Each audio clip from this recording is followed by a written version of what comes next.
त्यांच्या उमेदवारी अर्जासोबतच AB form आहेत. प्रमुख पक्ष जे आहेत एबी फॉर्मवाले, ज्याचा सगळ्यांचा इंटरेस्ट आहे, असं एक बहुजन समाज पार्टी वंचितचा आहे. पुन्हा हत्ती बसपाचा म्हणजे नॅशनल रिकॉग्नाइज पार्टी आहे, त्यांचा सुद्धा उमेदवारी अर्जासोबत एबी फॉर्म होता. त्याच्यानंतर चंद्रकांत खैरे साहेब यांचा जे उमेदवारी अर्ज होता, त्यांनी 4 अर्ज भरलेले होते, त्यांच्या सुद्धा अर्जासोबत एबी फॉर्म आहे. त्याच्यानंतर भुमरे साहेबांचा जो अर्ज आहे त्यांच्यासोबत सुद्धा एबी फॉर्म आहे. आणि ज्या फॉर्मॅटमध्ये पाहिजे, ज्या ओरिजिनल सहीमध्ये पाहिजे, ज्या निर्देशाप्रमाणे पाहिजे, ते संपूर्ण त्यांचे आहेत. आहे अफसर खान का काय तर नाव आहे त्यांचं, अफसर खान आहे तो फॉर्म. त्याने काय तर मध्ये बाहेर नाही म्हणून सांगितलं, मध्ये जोडलाय, त्याच दिवशी जोडलाय बाहेर.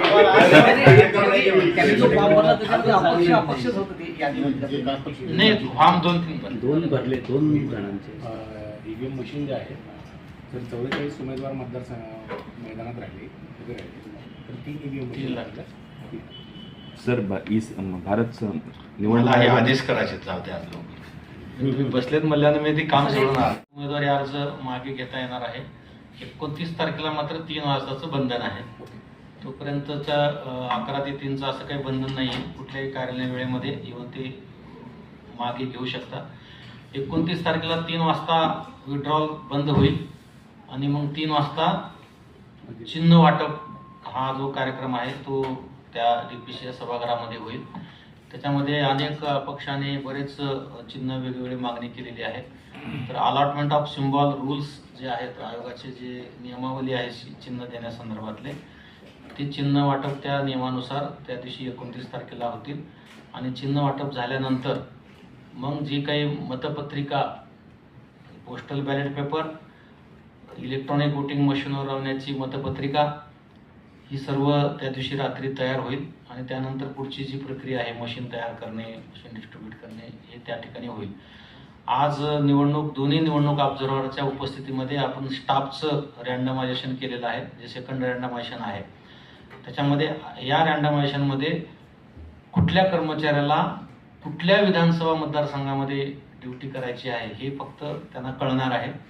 कारण आपण दुसरं ट्रेनिंग जे आहे, आपलं पहिलं ट्रेनिंग मागे संपन्न झालेलं आहे. दुसरं प्रशिक्षण जे आहे ते आपण 5-6 मेला, कोणाला 7 दिले वाटते, 6 आणि 7 मेला त्या विधानसभा मतदारसंघाचे EROच्या ठिकाणी त्यांचं प्रशिक्षण होणार आहे. त्यांचं जे रँडमायझेशन आहे ते ऑब्झर्व्हरच्या प्रमुख उपस्थितीमध्ये आज दुपारी, म्हणजे आयोगाच्या सूचना होत्या की उमेदवारी अर्जाची छाननी झाल्या दिवशी सेकंड रँडमायझेशन करावं. त्या सूचनेचं अंमलबजावणी आपण केलेली आहे आणि आज रँडमायझेशन झालेलं आहे. आणि रँडमायझेशन झालेल्या ज्या कर्मचाऱ्यांच्या प्रिंट्स आहेत त्या प्रिंट सीलबंद करून प्रत्येक इनोलपूर ऑब्झर्व्हर आणि माझी सही करून ते आम्ही आज संध्याकाळी उशिरापर्यंत EROकडे पाठवून देणार आहोत. आणि त्यांचे जे ऑर्डर्स आहेत ते उद्यापासून डिस्पॅच होतील.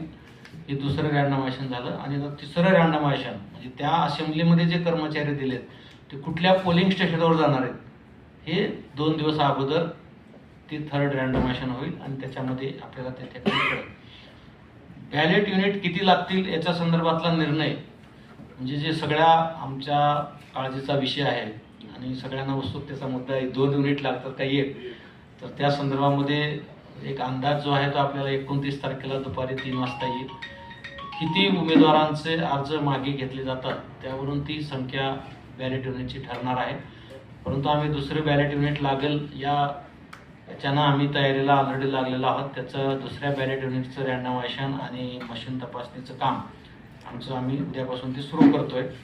तर या पद्धतीनं आजची ही प्रक्रिया संपन्न झाली. आपल्या सर्वांचे मनापासून धन्यवाद. आम्ही आज छाननीचं सुद्धा सर्वांचे मनापासून आभार मानले, कारण अतिशय खेळीमेळीच्या वातावरणामध्ये कोणाचा आक्षेप नाही, कोणावर ओरडाओरड नाही, कुठलाही गोंधळ नाही, शांततेत ही छाननी. कारण 78 अर्ज तपासणे, 51 उमेदवारांची सर्व पूर्ण माहिती तपासणे आणि हे करणे हे अतिशय मोठं जिकिरीचं काम होतं. परंतु कुणाचाही आक्षेप किंवा कोणाचं काही न आल्यामुळं आणि सर्व अतिशय शांततेमध्ये ही प्रक्रिया पार पडली. ज्यांचे अर्ज रद्द झालेत ते सुद्धा ते समाधानी आहेत. त्यांचं सुद्धा त्यांना बोलून घेऊन कायदा आयोगाचं पुस्तक ते सगळं फ्लॅग लावून मी ठेवलेलं होतं. कुठल्याही क्षणावर तुमची काही शंका असेल तर तुम्ही इथं खात्री करा. इथपर्यंत त्यांना आम्ही संधी दिली होती आणि त्यांनी सुद्धा म्हणजे ज्यांचे उमेदवारी अर्ज रद्द झाले त्यांनी सुद्धा समाधान व्यक्त केलेलं आहे की जे झाले ते 100% नियमानुसार झालेलं आहे आणि त्याच्यामुळं कुठलाही आक्षेप कुठला आलेला नाही.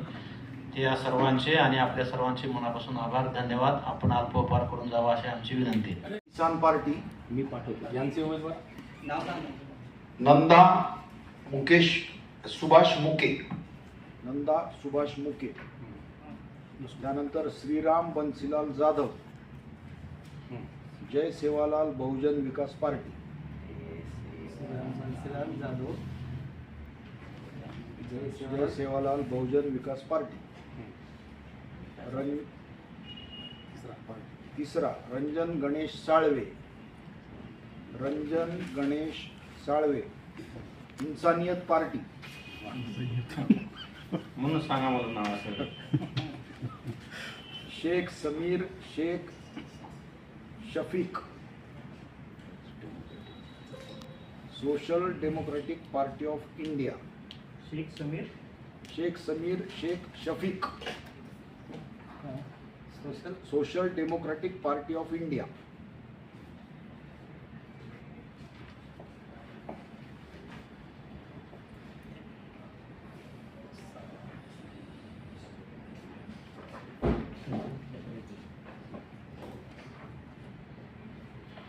तर ही आजची प्रक्रिया आज आपल्या सर्वांच्या तीन अपक्ष: धोंडू चौधरी, सुरेश धोंडू चौधरी अपक्ष, सचिन रामनाथ मंडलिक अपक्ष आणि शेवटचा 7वा ज्याची उमेदवारी आपण रद्द केलेली आहे, रामनाथ पिराजी मंडलिक अपक्ष.